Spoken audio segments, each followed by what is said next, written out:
Pode já. Olá pessoal, sejam todos bem-vindos. Hoje vamos abrir aqui essa live, falar um pouco sobre o abuso sexual infantil com a Egna Roberto Ferreira, nossa psicóloga aqui do município.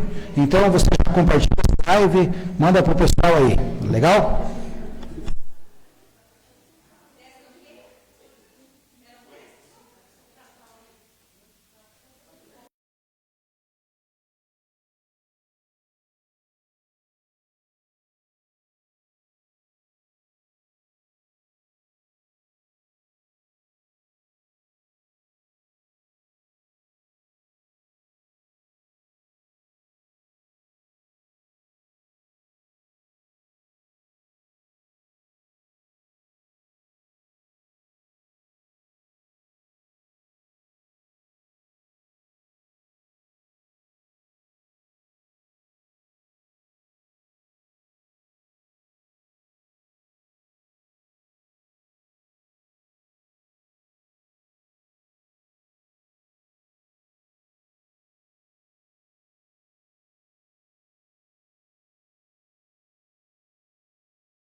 Agora verdinho.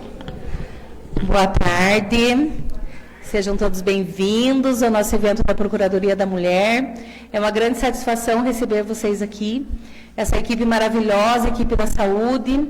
Eu sei do trabalho que vocês fazem no dia a dia, o trabalho com amor, com carinho, aquele olhar com o coração que vocês têm com os pacientes. Fico muito feliz de receber essa equipe que eu já fiz parte, inclusive, e hoje estava falando ali com as meninas da saudade que tenho do nosso trabalho, daquele trabalho conjunto que nós fazíamos lá na saúde. Então, a satisfação, hoje a gente vai falar sobre o Maio Laranja, né? Então, o evento alusivo aí ao Maio Laranja, que é o mês do combate ao abuso e à exploração sexual. E nada melhor do que quem está lá no dia a dia, né? Quem visita todas as casas, conhece a população, o enfrentamento do dia a dia. E eu digo que esse trabalho é um trabalho de mãos dadas, é todos juntos. Porque temos muitos casos, me lembro muito bem lá na saúde, dos casos que a gente recebia e que a gente, né, buscava trabalhar juntos e muitas vezes não sabíamos o que fazer.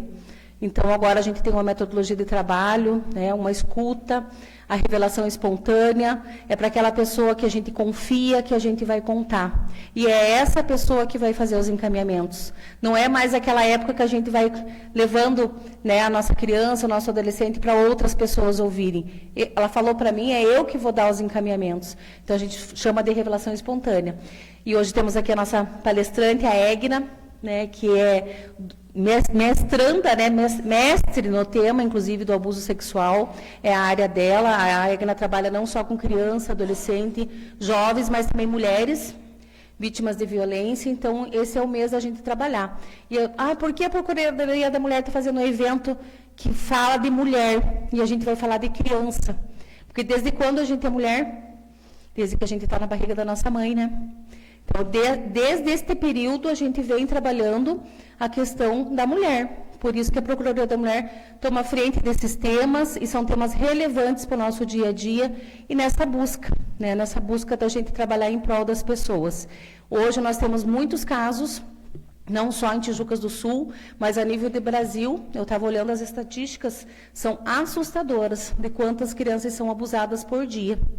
Então, por isso que eu digo que é um trabalho de muitas mãos que nós temos que fazer, é trabalhar juntos, identificando, conhecendo os sinais, porque, primeiramente, a gente tem que ensinar eles a reconhecerem, né, a reconhecer o que é o abuso, que nem sempre eles conseguem reconhecer o toque do sim, o toque do não.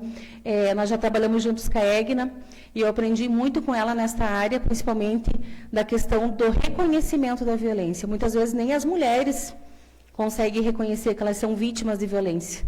Então, esse é o nosso passo. E juntos, com informação, trabalhar em prol das nossas crianças, adolescentes, dos nossos jovens. E por isso a gente conta com vocês, para esse dia a dia.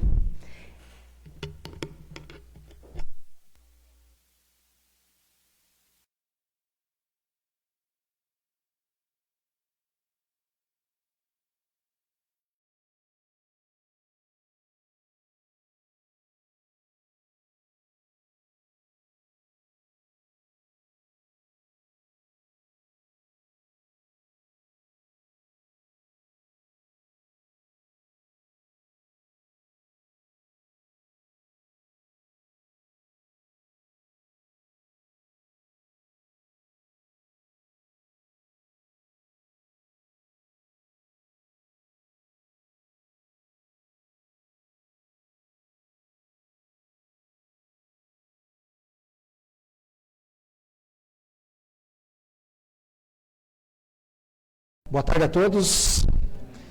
É uma satisfação ter vocês aqui, ainda mais falando de um tema tão importante como esse.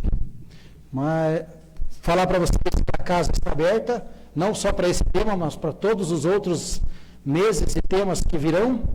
E parabenizar aqui a Sandra mais uma vez por esse evento e a participação do público aqui. Então, a Câmara Municipal está de portas abertas para atender vocês e conte com nós aí. Grande abraço.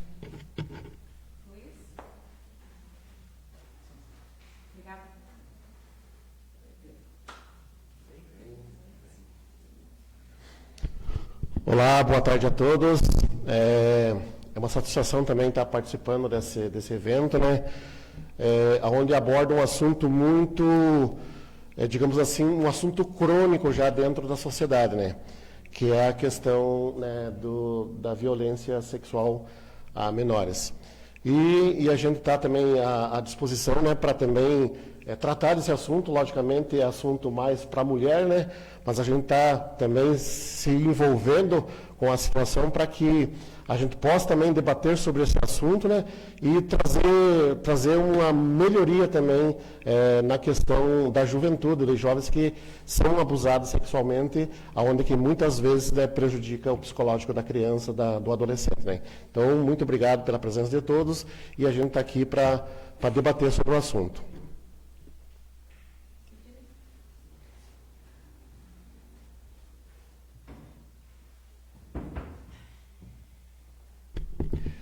Boa tarde a todos. Primeiramente, gostaria de agradecer a presença de cada um de vocês, aproveitar a oportunidade, parabenizar a vereadora Sandra por essa iniciativa. Temos já nessa Casa de Lei alguns projetos, algumas leis aprovadas com esse tema. Uma delas é Quebrando o Silêncio, que do ex-vereador Veraldo, que traz aí que, por mais que seja um assunto delicadíssimo, é necessário que a gente, não só no mês de maio, mas que a gente fale sobre isso o ano todo, porque isso ocorre todos os meses dentro do nosso município, em muitas cidades, todos os dias. E o abuso, por incrível que pareça, ele acontece com as pessoas mais próximas da criança, familiares, amigos. Isso quem fala não sou eu, é os estudos que indicam esses dados. Então, é necessário falar, é necessário orientar os profissionais, porque muitas vezes essas crianças elas não vão relatar para o pai e para a mãe, elas vão relatar para a professora, para o professor, quando ela vai até a unidade de saúde, então para a agente comunitária. Então, é muito importante que a gente fale sobre isso, mas falar de uma maneira correta, de uma maneira assertiva, para que a gente trabalhe no sentido, não diria da prevenção, mas quanto mais cedo a gente descobre o abuso, menos essa criança sofre. Então seria isso. Tenham todos um excelente evento. Está em suas mãos, vereador.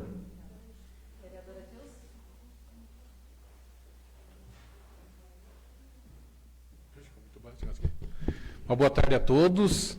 Para nós é motivo de alegria nós participar dessa palestra, né, com a doutora Egna, um assunto muito relevante, um assunto muito importante no nosso município, que é o combate à violência da criança e do adolescente. Uma coisa que a gente vê, a gente fala a nível de município, que o nosso município tem crescido muito, vereadora, nos últimos anos, de violência contra a criança e o adolescente.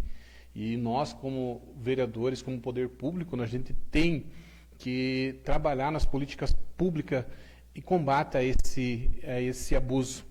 E é muito importante a participação de todos, a participação popular, porque muitas das vezes a gente pensa em criar um projeto ou criar alguma coisa para combater isso daí, e quem sabe a população tem uma outra ideia que seria bem mais melhor. Então, se trabalharmos junto, poder público e a população, a gente tem certeza que, como o vereador Cid falou, não vamos acabar nunca com isso daí, mas vamos amenizar, vamos diminuir isso daí. E também é muito importante a gente criar políticas públicas para trabalhar com a família, porque hoje a gente vê o Conselho Tutelar, muitas das vezes vai lá, pega a criança que está sendo abusada e recolhe, mas a gente não dá um tratamento para a família, a gente não dá um acompanhamento assim, para a família que perdeu a criança.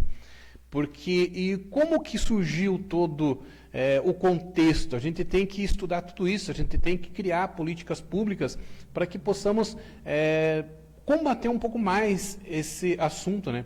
E nada melhor de tratarmos todos juntos, poder público e população. E hoje a gente vê aí a casa cheia e com certeza todos com o mesmo propósito, com o mesmo intuito, que é ouvir a nossa palestrante e aprender um pouco mais para poder criar algum mecanismo para que nós possamos combater esse tipo de violência. Quero agradecer a presença dos vereadores, e eu sempre falo que a Procuradoria da Mulher é feita por muitas mãos, mãos de homens e mulheres que trabalham em prol das nossas famílias tijuquenses. E os nossos vereadores sempre apoiando, né, estando juntos, com os nossos projetos, inclusive da Procuradoria, sempre presentes. Então, agradeço a presença e o apoio deles sempre na nossa causa. Quero agradecer a Rede de Proteção aqui presente, o Conselho Tutelar, a Escola Estadual, as ACS, os enfermeiros, os componentes da Procuradoria da Mulher, né, o VIADL, presente aqui também. Então, é um prazer recebê-los aqui hoje, nesse dia, para a gente juntos trabalharmos a questão do abuso sexual infantil e como prevenir e combater, né? Se a gente fazer, que a gente consiga atingir uma família, é o nosso trabalho, né? É o nosso dia a dia. Se a gente conseguir tirar uma criança do risco, a gente já conseguiu o nosso dia. Então, isso é muito importante. E é um trabalho de rede, né? A gente tem que trabalhar junto. Na saúde não vai conseguir fazer sozinho, o social não vai conseguir fazer sozinho, o Conselho Tutelar não consegue trabalhar sozinho, então a gente precisa da rede de proteção trabalhando em prol das nossas crianças e adolescentes. Quero convidar a nossa palestrante, a Egna, que vai abrilhantar a nossa tarde. E é uma troca de experiências, né, Egna? Então, a gente vai trocar informações, porque vocês aqui estão lá no dia a dia, no combate, né, sempre junto das nossas famílias. Então, Egna, a tarde é sua. Muito prazer em recebê-la. Nós somos amigas, companheiras de trabalho. E eu tenho, assim, uma admiração imensa pelo trabalho da Egna. Minha dupla. Nós somos uma dupla, né, de muitos anos de trabalho, então a gente tem uma afinidade muito grande. E agora ela vai trabalhar lá na equipe de saúde. Acredito que fará um grande trabalho lá junto de vocês.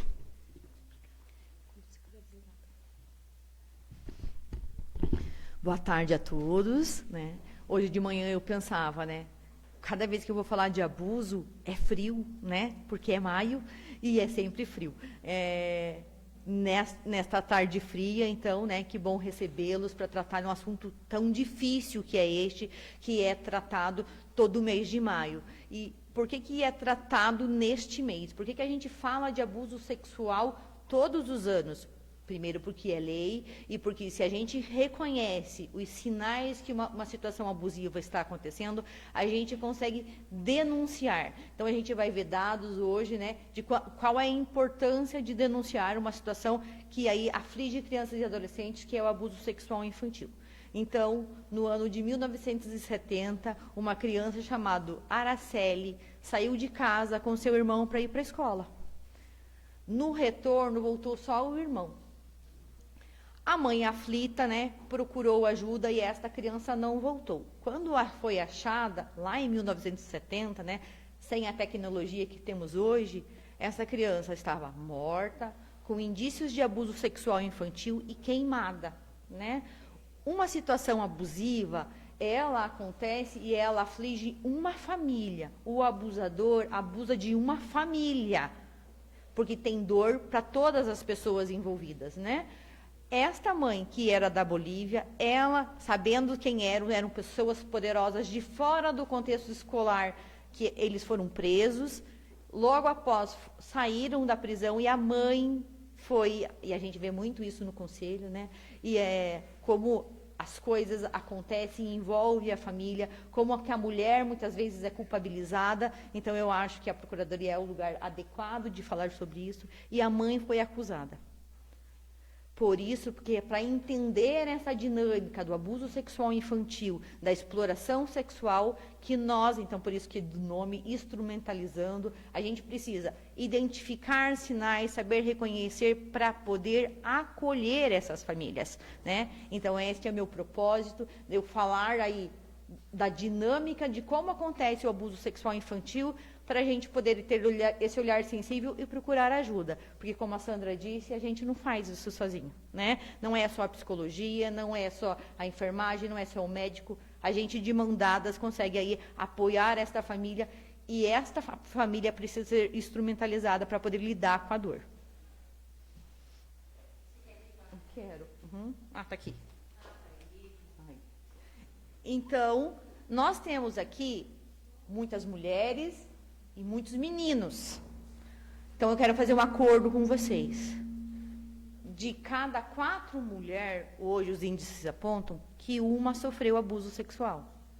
4 mulheres, uma sofreu abuso sexual. De cada 6 meninos, um sofreu abuso sexual.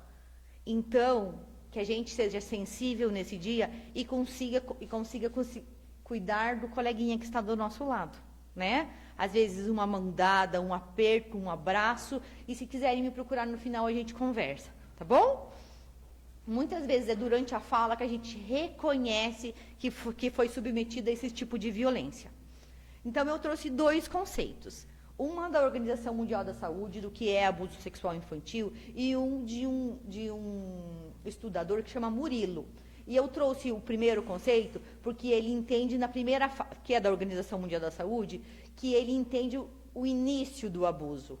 Esta fase que a criança está confusa ainda. E o segundo, quando a criança começa a compreender onde está o abuso sexual, que está acontecendo essa situação de abuso. Então, diz lá, abuso sexual infantil é o envolvimento de uma criança em uma atividade sexual que ela não compreende e para o qual, com base em seu nível de desenvolvimento, ela não pode dar consentimento. Por que ela não compreende? Porque o abusador é uma pessoa inteligente. Porque o abusador é uma pessoa manipulativa. Porque o abusador é uma pessoa próxima, de confiança dessa criança. Então, quando o abusador ele é uma pessoa mau, a gente pensa assim, né? Não, ele é querido, geralmente é homem, por isso que eu coloco no sexo masculino.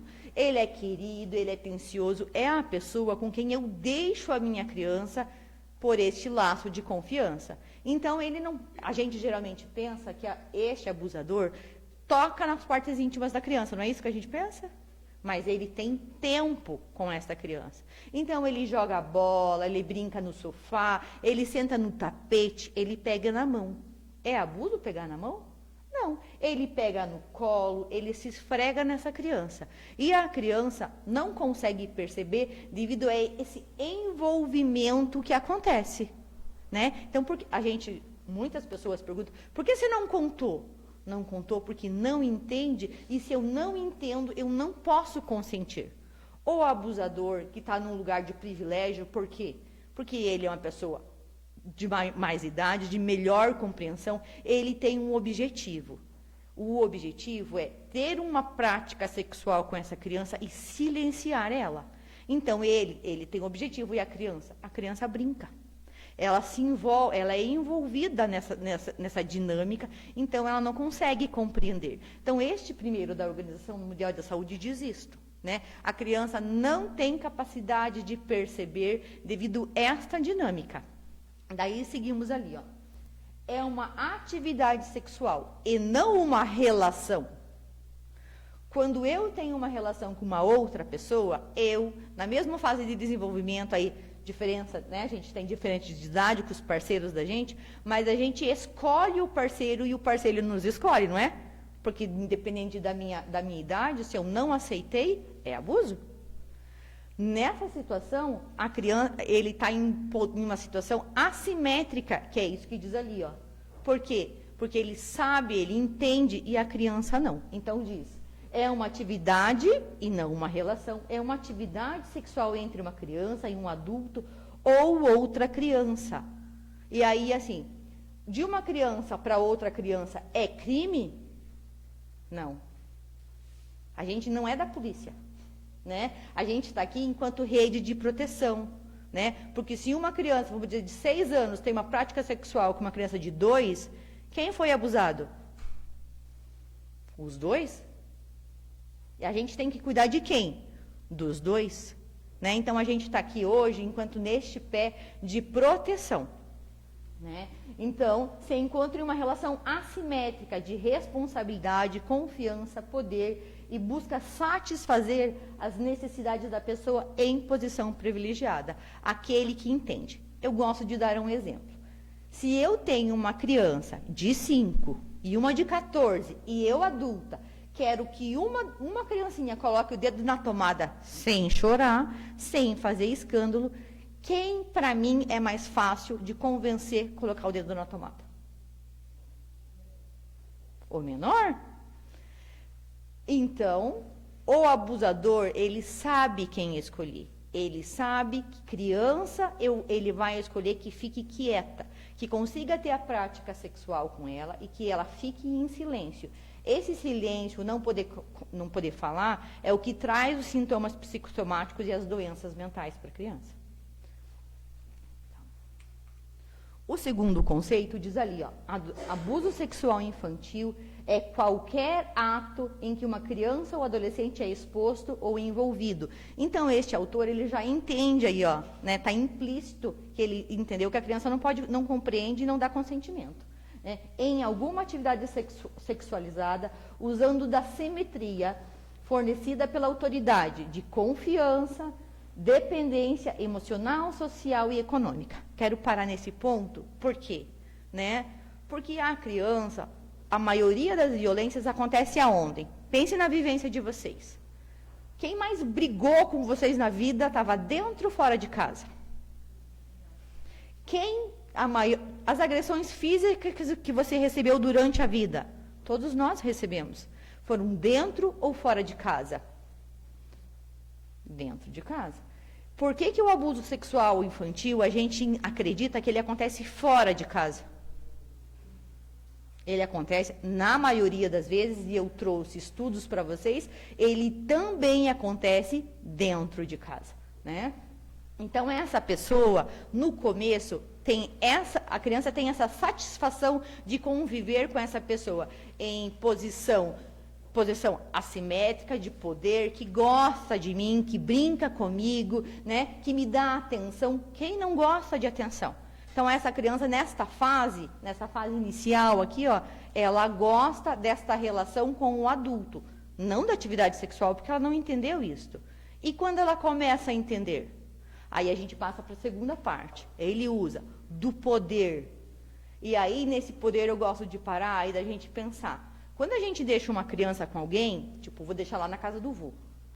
Que orientação eu dou para esse vô? Obedeça.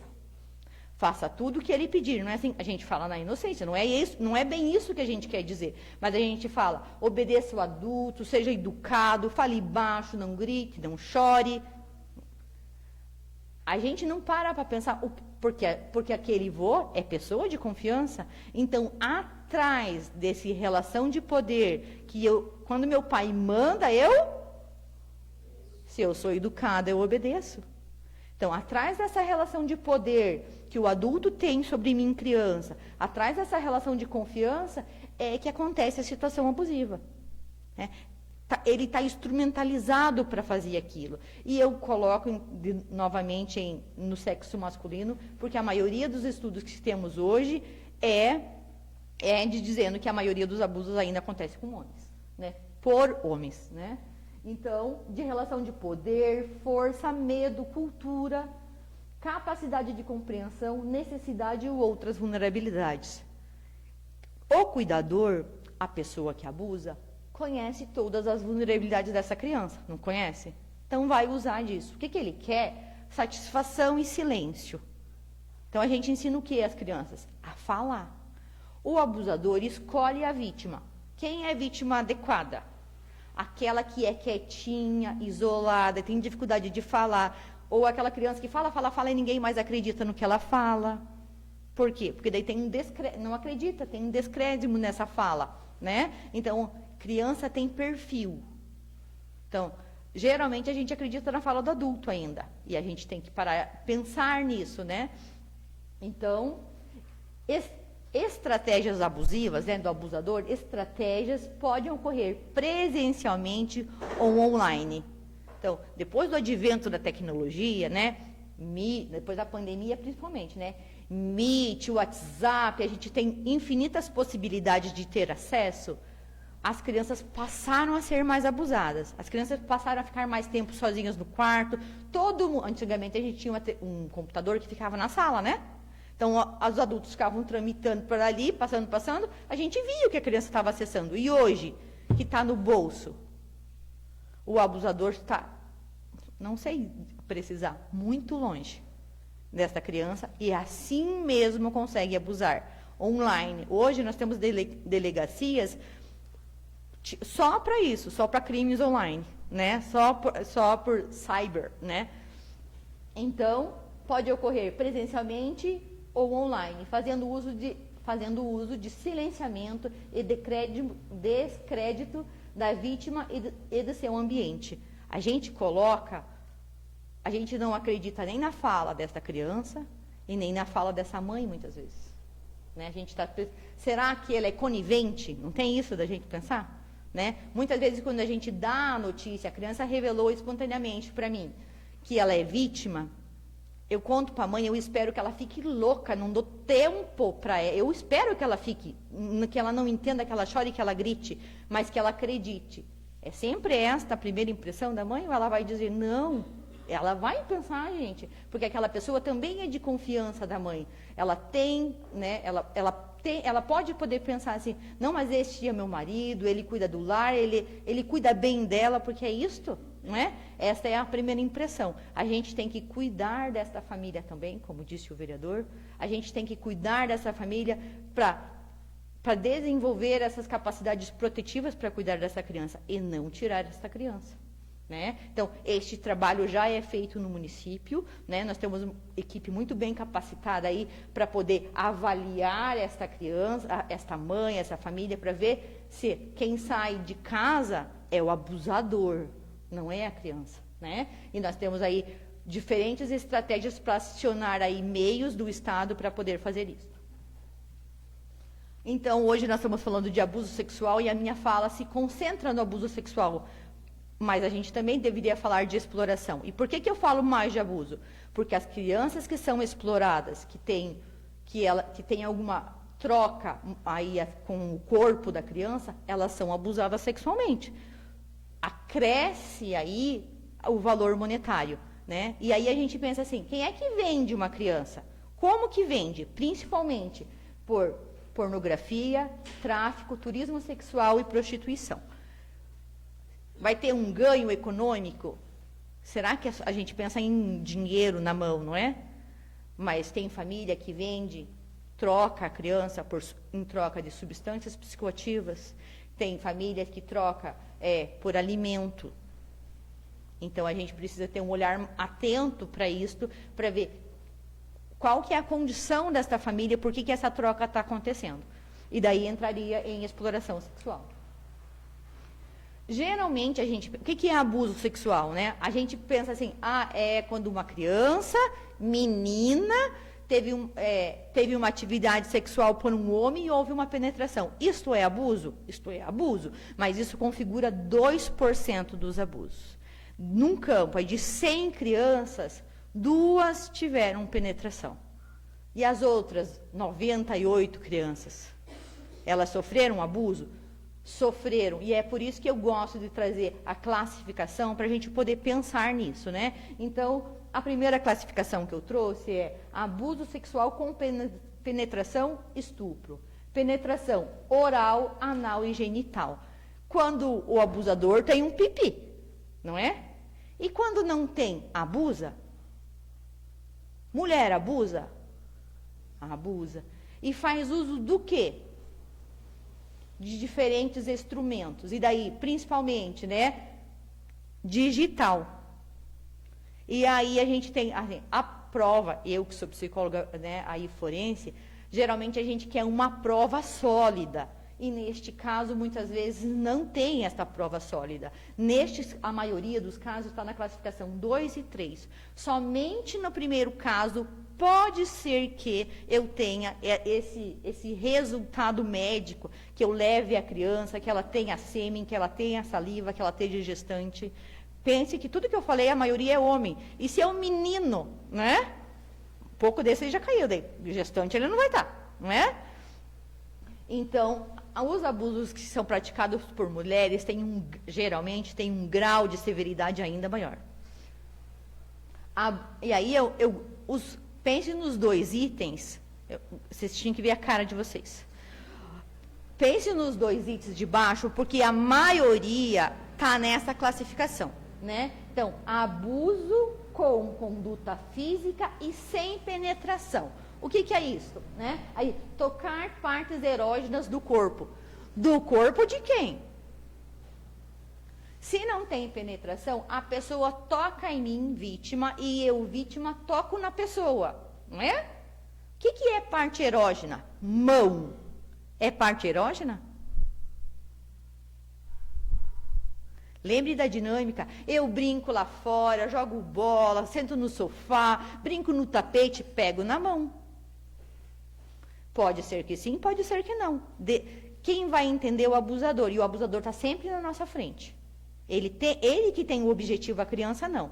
Agora pense vocês com 13, 14 anos, que gosta de um parceiro, de uma parceira, e ele pega na sua mão. É erógeno ou não é erógeno? Passou a ser erógeno, né? Dá borboletas no estômago, minha perna treme. Acontece isso com uma criança pequena de 5 anos? Não. Mas acontece com uma menina de 14, com um sujeito de 28, 29? É abusivo? A gente precisa alargar isso, porque para a gente poder pensar, senão a gente entende que uma menina de 14 anos nunca vai ser abusada.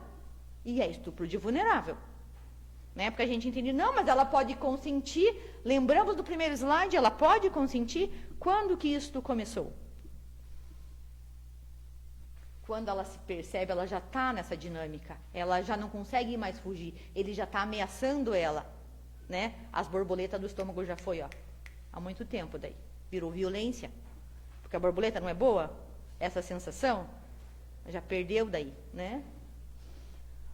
Aí a gente tem, em cima aqui, ó, ali embaixo, no terceiro, tem uma masturbação. Não entendi. Porque, para mim, masturbação é com contato em área erógena, não é? Então, vamos pular esse aqui ali para cima, ó. Como que eu faço uma criança se masturbar online? É abuso? E eu estou falando isso porque a gente tem muitas crianças envolvidas, elas não estão aqui, mas elas estão. A gente precisa ficar de olho no conteúdo que as crianças acessam.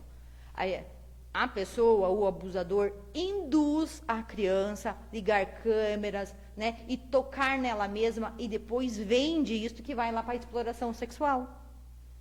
Né? Então, tem o mesmo impacto psicológico na criança?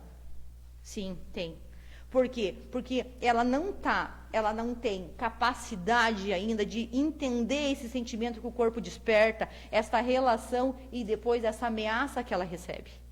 Né? Por quê? Por que ameaça? Porque ela pergunta, você está sozinho? A mãe está aí? E tudo isso ela tem sentimentos de culpa, porque disse que a mãe não estava, porque não consegue contar, porque entendeu que fez uma coisa errada, no momento que ela não fez uma coisa, ela foi manipulada para ter um comportamento sexualizado, né? Por uma pessoa que muitas vezes ela nem conhece, mas essa pessoa ficou tempo falando com ela pela internet, de que não falou nada em sexualidade, é tipo brincar de bola lá fora. Não começa dizendo, tire a roupa, porque senão a gente se assusta, né? Se fosse assim do jeito que a gente imagina, a pessoa chega e pega em mim, o que você faz? Você não tem vínculo, né? Você conta logo. Então, é por isso que tem esse envolvimento que também acontece pela internet. Mas tem outro tipo de toque, que é esse toque no abusador. A pessoa induz tocar no abusador. E aí, o que a criança faz? A criança faz porque ela obedece, muitas vezes. Vamos pensar, o pai pediu para tocar nele. E aí ele diz assim, se você não fizer de novo, eu vou contar para tua mãe. A criança sente o quê? Culpa. Ela conta, ela entende que está errado e não conta. Tudo isso forma a síndrome do segredo. A criança fica impossibilitada de contar. Né? Então, incitação ao toque, pode ser toque em mim, toque na outra pessoa. Né? Exposição a situações sexuais. Eu e a Sandra atendemos um caso que a mãe, talvez ela não tivesse a intenção, mas ela tinha relações sexuais com o parceiro, com o marido de muitos anos, e pedia para a criança filmar a relação sexual. Estava tocando na criança? Não estava tocando. Aquela atividade que eles estavam fazendo impacta na criança? Certamente. Né? Não tem, assim, como que aquela criança lida com aquele sentimento, né? Será que ele quis ficar? E se ele não pôde dizer não, tanta coisa pode acontecer, e isso vai desenvolver na criança sintomas certamente, psicossomáticos, doenças mentais gravíssimas. Pornografia, eu falo que eu tenho 43 anos, que na minha época era uma revista de mulher pelada, assim, né? E agora a gente não vê mais revista, né? A gente vê filme. Então, as pessoas facilmente hoje expõem as crianças a arte, não, né? Expõe a conteúdo sexualizado e as crianças entendem que é daquela forma que a sexualidade começa, que se faz, e certamente aquilo que a criança não consegue compreender, aquela atividade, também é abuso sexual. Isto é frequente, principalmente quando a gente tem o celularzinho no bolso, né?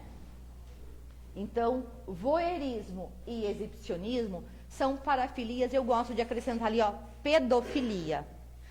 Pedofilia não é crime, gente.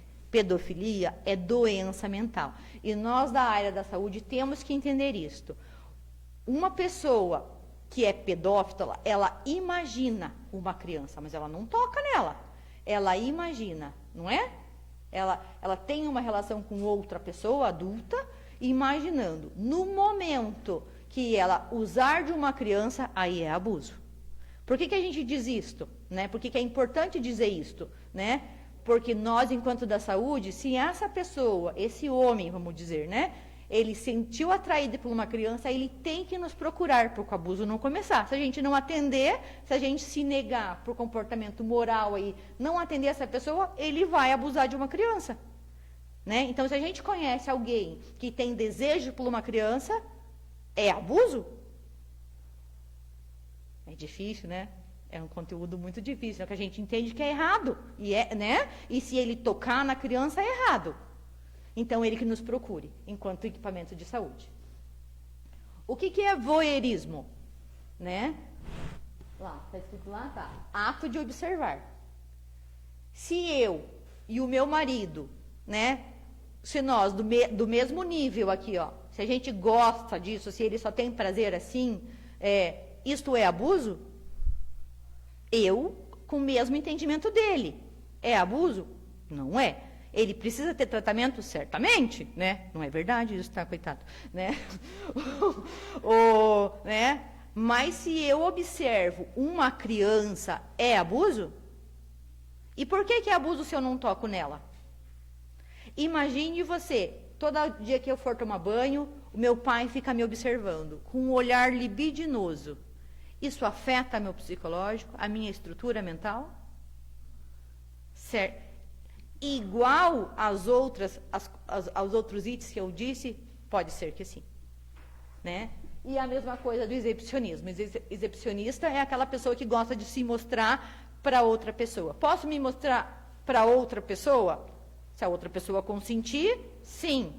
Se for uma criança, abuso. E isso tudo que eu disse é frequente? Acontece todos os dias? Aí os índices esses que eu trouxe, se você olhar ali, ó, em 2021, o índice é de 6.000 crianças. É muita criança. Mas ainda é pouco se você olhar lá para 2024. Hoje, em 2025, até dia 18 de maio, ela tinha 6.000 já. Abusos que aconteceram neste ano. Notificados, são todos os abusos? Não. Quantos de vocês aqui já fizeram uma notificação de abuso sexual infantil? Uma pessoa. Duas pessoas. Certamente vocês conhecem relação de abuso. Por que a gente não notificou? Porque geralmente a gente quer ter certeza para depois notificar. Então, e aí, certeza, a gente não tem que ter certeza.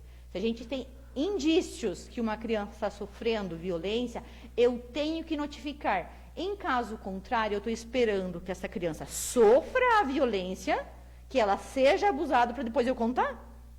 Só para mim ter certeza. Então, eu notifico. Por quê? Porque ela vai acionar toda a rede de atendimento para ela verificar. E se não for verdade, ótimo. Se for, essa criança precisa de ajuda. Né? Então, a gente acredita que esses números sejam muito maiores. Em 2021, o que estava acontecendo no mundo? No auge da pandemia, né? Então, essas crianças estavam sob o cuidado de quem? Se o abuso acontece dentro de casa, nós estávamos isolados aonde? E aí os índices são pequenos. Em 2022, o que aconteceu? A gente começa... Antes disso, em 2021, eu estava na Proteção Social Especial, eu e a Sandra fizemos vídeo pedindo, gente, denunciem, porque a gente não tinha serviço mais, né? Denunciem, as crianças estão aí, a violência não cessa, aumenta. E é isto o quadro que a gente vê aqui, ó. Em 2022, 10 mil. E aí vai crescendo, crescendo, crescendo. Por quê? Porque as crianças voltaram, né? E esses dados ainda são maiores, porque a gente notifica pouco. A gente não sabe notificar. Aqui em Tijucas do Sul a gente notifica como?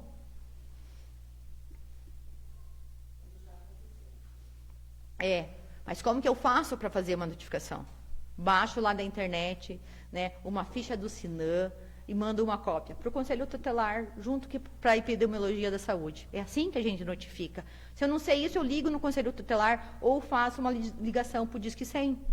E se a gente pegar só os dados de Tijucas, não acontece abuso em Tijucas. E acontece.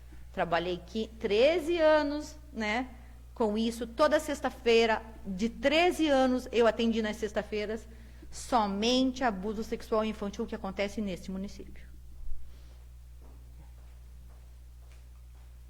Quem são as vítimas?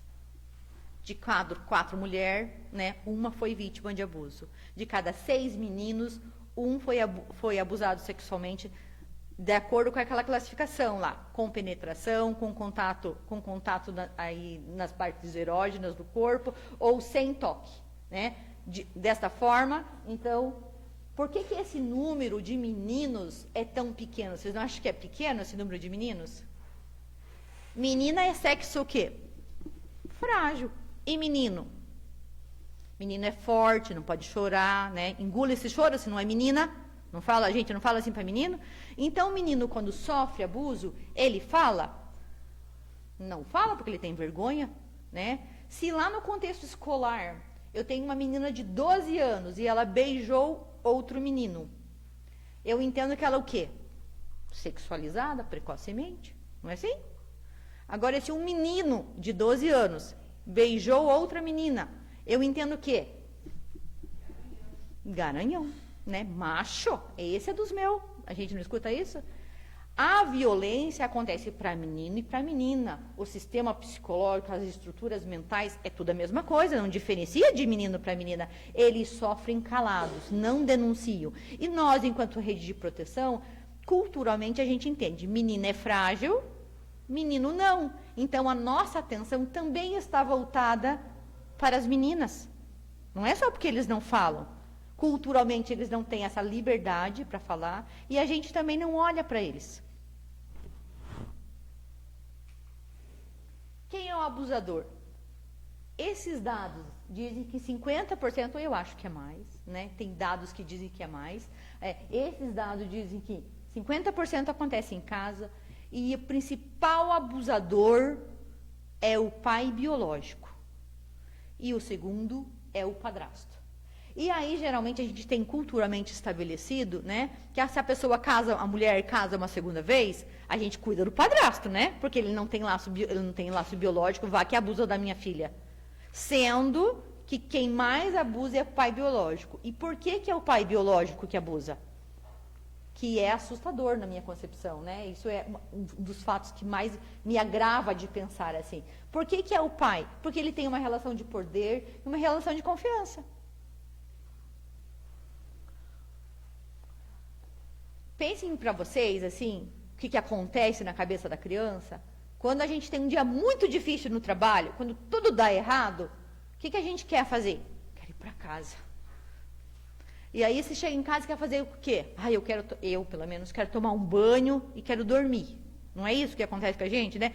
Então, pense na sensação que vocês têm quando chegam em casa, depois de um dia difícil. É isso que a criança não tem. Porque se ela é de alívio, de proteção de chegar em casa, essa criança tem que estar em alerta. Porque se ela não está em alerta, ela é abusada novamente. Então, ela não tem essa sensação de alívio, de proteção. Então, isto é o que desencadeia muitas vezes muitas doenças nas crianças. E o abuso extrafamiliar? Então, a gente tem o abuso intra, que é esse que acontece dentro de casa, e o abuso extra. É de uma pessoa totalmente desconhecida? Pode acontecer. Tipo no primeiro caso da Iraceli que a gente falou, era uma pessoa desconhecida dela, né? Pegou ela pontualmente, naquele dia foi violento ao extremo, matou essa criança e foi embora, não se sabe. A maioria dos abusos são assim? Não, não são, né? As violências extrafamiliares acontecem com as pessoas que têm livre acesso à minha casa. O tio não mora comigo, o vô não mora comigo, mas ele entra nessa relação de confiança, ele entra na hora que quer. Ele tem essa proximidade com a criança. Então, geralmente, a violência extrafamiliar acontece assim. Consequências 1000, né? Todos os tipos. Se a gente pensar em síndrome de Down, por exemplo, tem um conjunto de sintomas, né? A criança síndrome de Down, geralmente, obesa, tem uma marca na palma da mão, uma marca palmar, a língua é molinha, não é? A gente junta uma característica e sabe, esta criança, ela é síndrome de Down. Abuso sexual, isso não acontece. Cada criança é uma. Então, a gente tem que conhecer a criança antes e depois, se tem antes, né? Porque temos pesquisas científicas que afirmam que os bebês são abusados, né? E aí essa criança não vai contar nunca, porque a gente precisa ensinar ela que aquilo é abuso, porque a tendência dela é naturalizar aquela violência, porque ela sempre viveu assim. Então essa criança vai contar quando ela entra na rede de ensino, que lá diz o professor, não pode fazer isso, é feio, ela quer saber por que é feio, aí ela conta, né? Tem que criar uma relação de confiança ali, mas ela conta, né? Então, sentimentos de culpa. Por que essa criança tem sentimentos de culpa? Porque o abusador embutiu nela isso, né? Eu vou contar para tua mãe que você fez. Então a criança tem esse sentimento de culpa. Perturbação do sono.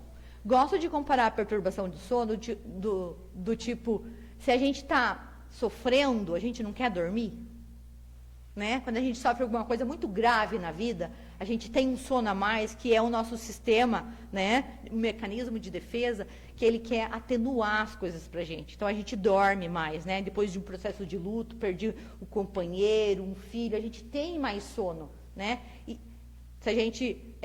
então, o sono dessas crianças é tipo morrer para a realidade. Mas a gente tem muitas crianças que não dormem nunca. Por quê? Porque elas têm que estar em alerta. Então, os dois extremos aqui, ó, da perturbação do sono. A gente tem crianças que não dormem nunca, e a gente tem crianças que só querem dormir. Enurese e encomprese.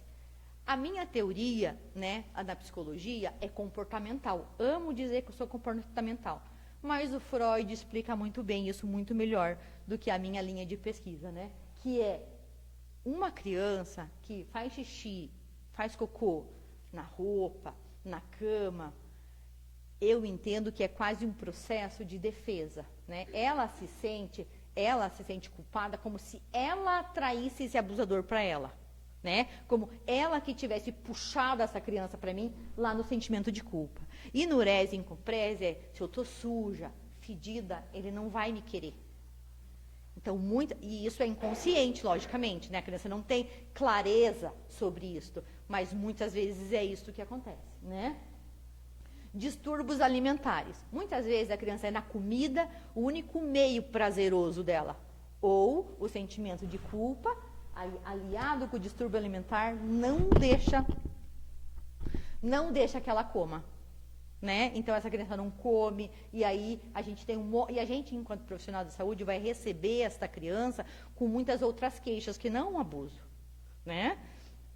Então, ansiedade, depressão e síndrome do pânico são umas das doenças mais frequentes mentais que acontecem na criança. TEPT, para quem conhece o manual diagnóstico aí de doenças mentais, nós estamos na 5ª edição, se a gente abrir ele vai dizer assim, ó, doenças de guerra.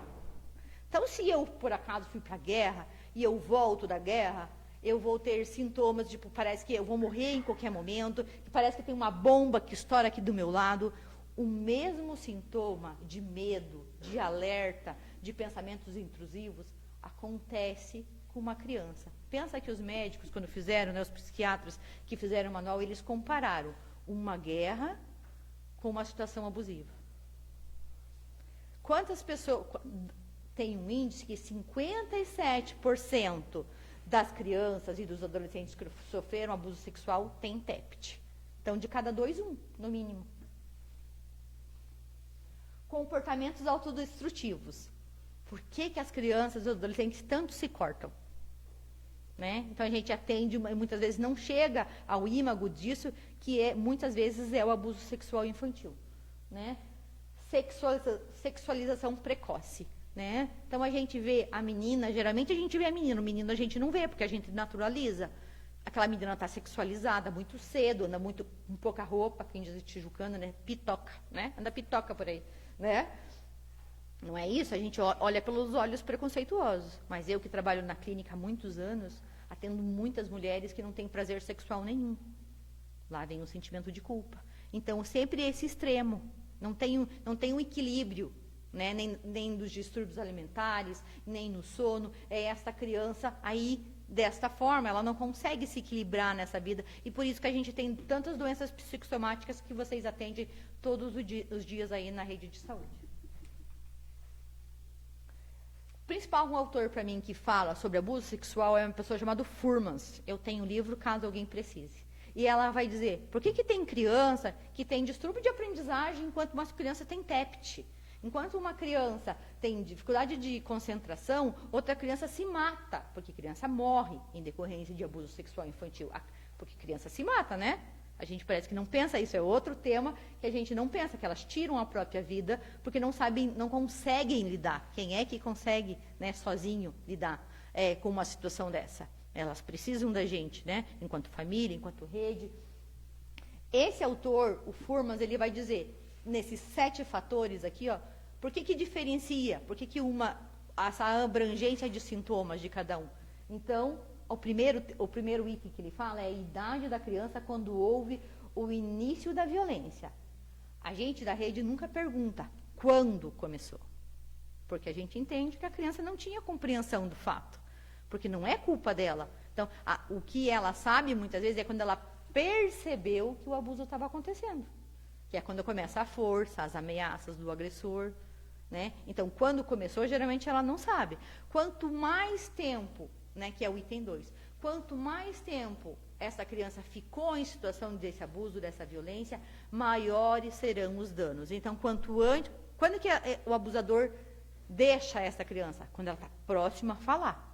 Ele entende, agora ela vai contar. Então, ele deixa dela e daí muitas vezes vem as ameaças.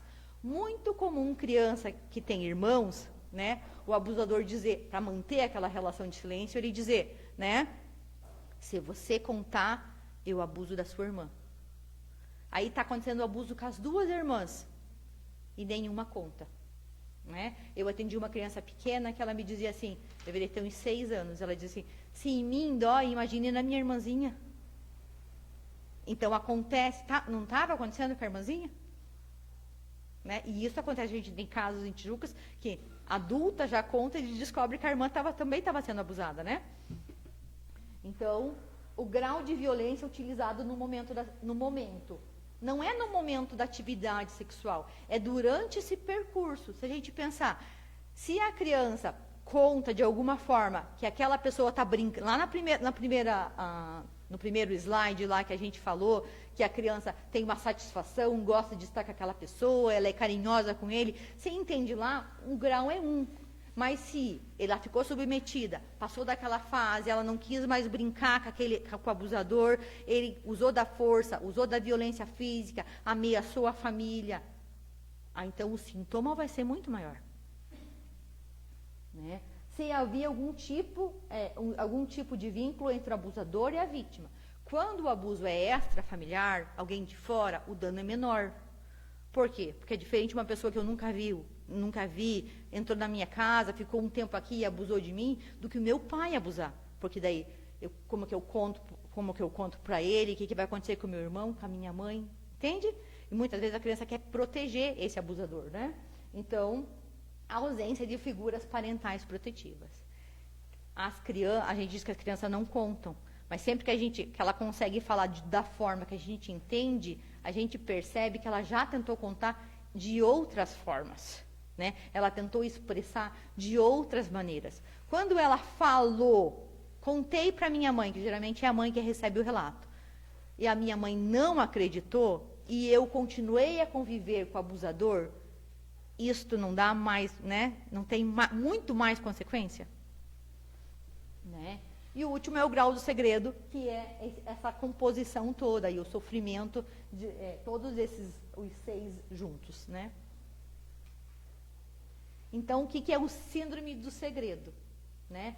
O que é síndrome do segredo? Por que a criança não conta? Né? A maioria das crianças não contam. Então, prova forense e evidência médica. O Conselho Tutelar presente vai dizer, a Justiça ainda cobra um exame?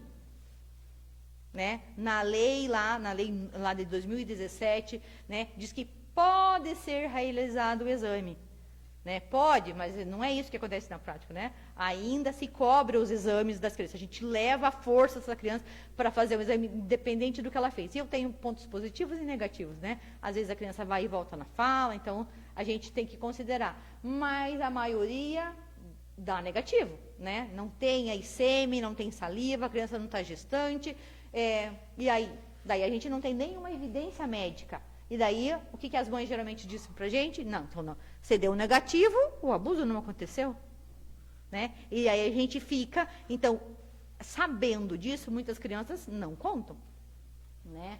A criança precisa falar. É muito difícil falar. Né? Falar e tem medo da punição em desfavor ao agressor. Por que ela quer proteger o agressor? Depois de tudo isso, por que ela quer proteger o agressor? As crianças cindem o abusador. O abusador não abusa o tempo inteiro. Ele é pai e abusador. Eu quero que o pai fique e que o abusador se afaste. Geralmente as crianças dizem pra gente, eu não quero que ele seja preso, eu só quero que ele pare de abusar. Então, de medo da consequência, de se parecer preso, dele morar em um outro lugar, de ninguém cuidar dele, ele é doente, a criança não conta. Medo que não acredita em sua fala. Na prática, se tem uma fala adulta e uma fala infantil, a gente acredita na fala de quem? Quem quebrou o vaso? Quem quebrou o vaso lá na sua casa? Se tem uma criança e um adulto lá, quem que a gente pensa que é? Né? A gente acredita mais na fala do adulto. Né? E serem castigada pela revelação. Eu conto, as pessoas não acreditam. O que acontece com essa criança? Castigo. Né? Geralmente violência física, né? As crianças são obrigadas com frequência a não revelar. O abusador o tempo inteiro diz, se fizer comigo, se você não fazer, eu vou contar para tua irmã, se você fizer, eu vou embora, se você fizer, eu não vou gostar mais de você. A criança tem esse medo do que ele fala ser verdade, né? Então, isso cala, isso mantém a criança sem falar, né? Recebem ameaças de violência e castigo, sentem-se responsáveis pela manutenção da estrutura familiar. Se eu contar, eu vou para onde? Quem que vai alimentar esta casa? Né? A mãe vai sofrer. Né? Eu quero que a mãe sofra, então eu me mantenho calado. E por fim, ansiedade em relação às consequências da revelação, medo do que lhe foi dito ser concretizado. Que é, fui ameaçada, isso pode acontecer. Né?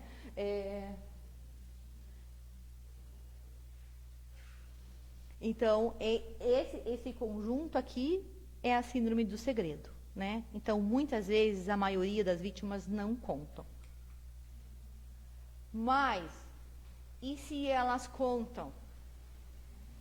Porque parece que o mês de maio floresce criança do chão revelando abuso sexual infantil. Revelação é quando a gente não espera a criança vir e fala pra gente. O que a gente faz? A gente denuncia. Porque se a gente não denuncia, a gente é cúmplice. A gente tem essa atividade né? Ela contou para mim que confia em mim e eu mantenho ela nesse ciclo de violência. Então, se você é pessoa de confiança, denuncie, né? Acione o Conselho Tutelar, faça um Disque 100, né? A gente tem uma rede estruturada aí para atender as crianças vítimas e os adolescentes vítimas de violência. Agradeço.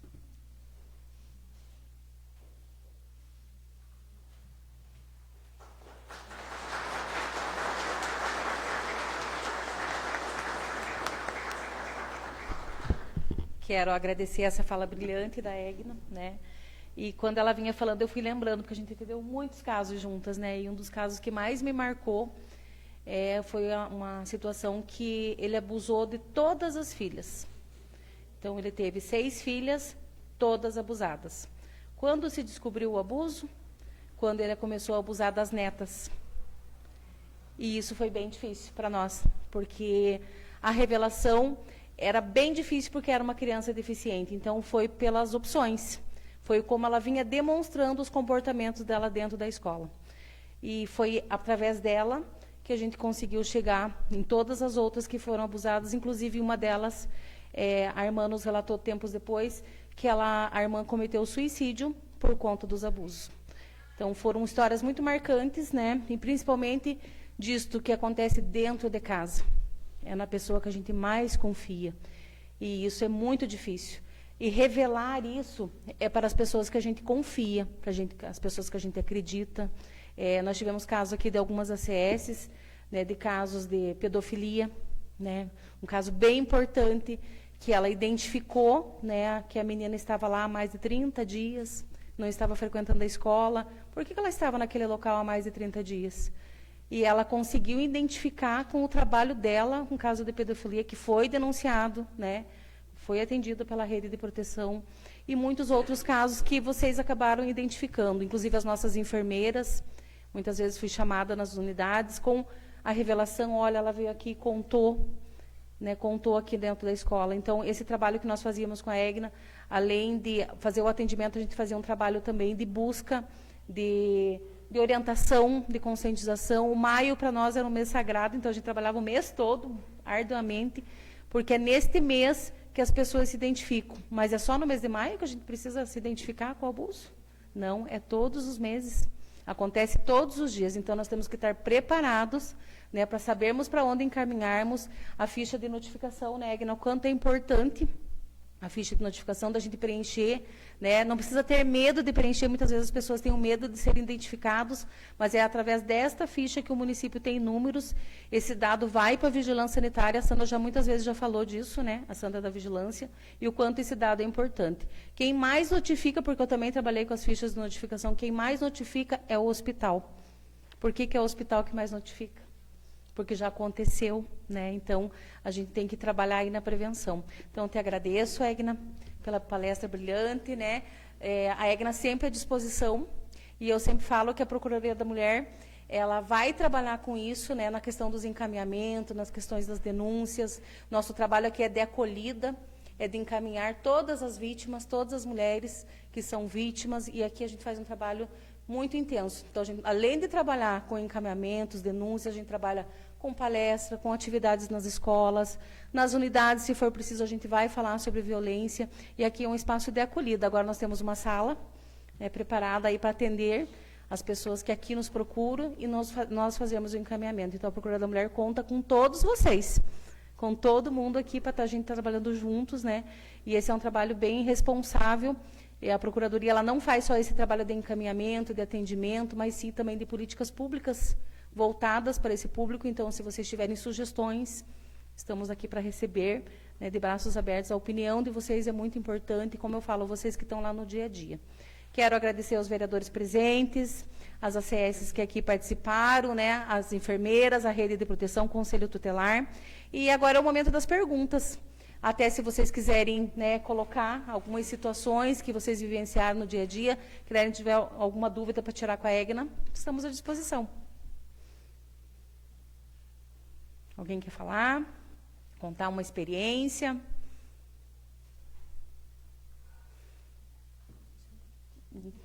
Tudo certo, então? Então, a gente vai ter um cafezinho, as meninas foram buscar um café. Vai ter um café aqui para vocês, especial. Quero agradecer a Bruna Yamaguchi, né, por ter aceitado, né, e na hora ela disse assim, vamos fazer sim, esse é nosso objetivo, é trabalhar com informação. Agradecer a secretária Elaine, que também na hora ela já disse, não, vamos participar juntos, sim, e a gente precisa realmente capacitar a equipe e estar junto. Então, agradeço. E agradeço a Márcia, que é minha procuradora adjunta, a gente trabalha junto aqui na Câmara. Agradecer os funcionários desta casa, que não medem esforços, a comunicação, Agora nós temos comunicação própria na Câmara, então todos os nossos eventos aqui vão ser transmitidos. Então, fico muito grata por sempre pelo apoio. E eu sempre falo, não trabalho sozinha, trabalho junto, né? Eu trabalho em equipe, a gente não faz nada sozinha. Então, vamos aguardar o cafezinho. Muito obrigada. Se vocês quiserem, tem água, enquanto as meninas lá foram lá buscar. Obrigada, gente.